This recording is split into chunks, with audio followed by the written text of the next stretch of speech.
27వ తారీఖు జూలై నెల 2024 సంవత్సరం. ఈరోజు దేవుని వాగ్దానము లూకాసు వార్త 15వ అధ్యాయము 10వ వచనము.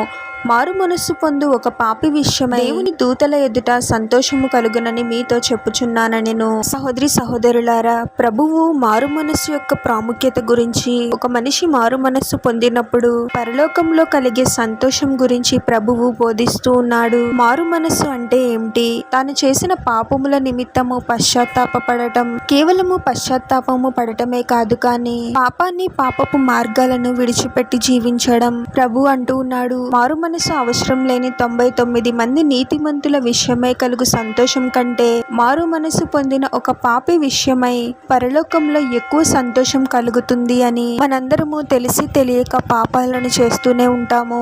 ఎవరైతే వారు చేసిన పాపాల నిమిత్తము పశ్చాత్తాపపడతారో, ప్రభు చేత పరిశుద్ధపరచబడతారో, వారి నిమిత్తము పరలోకంలో ఎంతో సంతోషం కలుగుతుంది. ఎన్నో వారాలు, నెలలు, సంవత్సరాలు గతించిపోతూ ఉన్నాయి.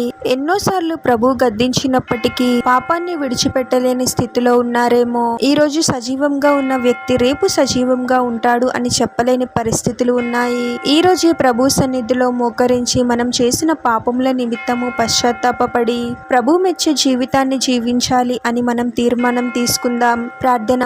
పరిశుద్ధుడుగా యేసుక్రీస్తు ప్రభువా, మీ పరిశుద్ధమైన పాదాలకు వేలాది వందనాలు, స్తుతులు, స్తోత్రాలు చెల్లించుకున్నాము తండ్రి. మరొక నూతన దినంలోనికి మమ్మల్ని క్షేమంగా ప్రవేశింపచేసిన దేవా, మీకే స్తోత్రం ప్రభువా. ఎంతో మంది ఈ లోకంలో పాపానికి, పాపపు మార్గాలకు బానిసై వారి జీవితాలను నాశనం చేసుకుంటూ ఉన్నారు తండ్రి. పాపాన్ని విడిచిపెట్టలేని స్థితిలో వారు ఉన్నారు ప్రభువా.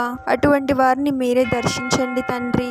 ఎటువంటి పాపాన్నైనా క్షమించగలిగే గొప్ప దేవుడవు ప్రభువా. ఇప్పటి వరకు మా జీవితంలో మీకు వ్యతిరేకముగా చేసిన ప్రతి పాపముని క్షమించండి తండ్రి. మీరే మీ పరిశుద్ధమైన హస్తాలతో మమ్మల్ని పరిశుద్ధపరచండి ప్రభువా. మా శక్తితో అసాధ్యమై ఉండొచ్చు ప్రభువా, కానీ మీ పరిశుద్ధాత్మ శక్తితో మమ్మల్ని నింపండి తండ్రి.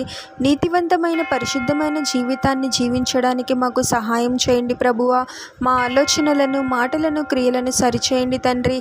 మీ వాక్య ప్రకారము ఉండేలాగున దీవించండి ప్రభువా. మా జీవిత కాలం అంతయు మీకు లోబడి మీ పట్ల భయభక్తులు గల జీవితాన్ని జీవిస్తూ మీరు మెచ్చే బిడ్డలముగా ఉండటానికి మాకు సహాయం చేయమని ప్రార్థనలో ఏకీభవిస్తున్న ప్రతి ఒక్కరిని పేరు పేరున దీవించి ఆశీర్వదించి అభిషేకించమని, వారు చేసే ప్రతి పనిలో మీరే వారికి తోడుగా ఉండి వారిని అన్ని కీడుల నుండి, అపాయాల నుండి మీరే వారిని రక్షించమని మా మనవులన్నీ యేసుక్రీస్తు వారి పరిశుద్ధ నామంలో అడిగి వేడుకొనుచున్నాము తండ్రి. ఆమేన్.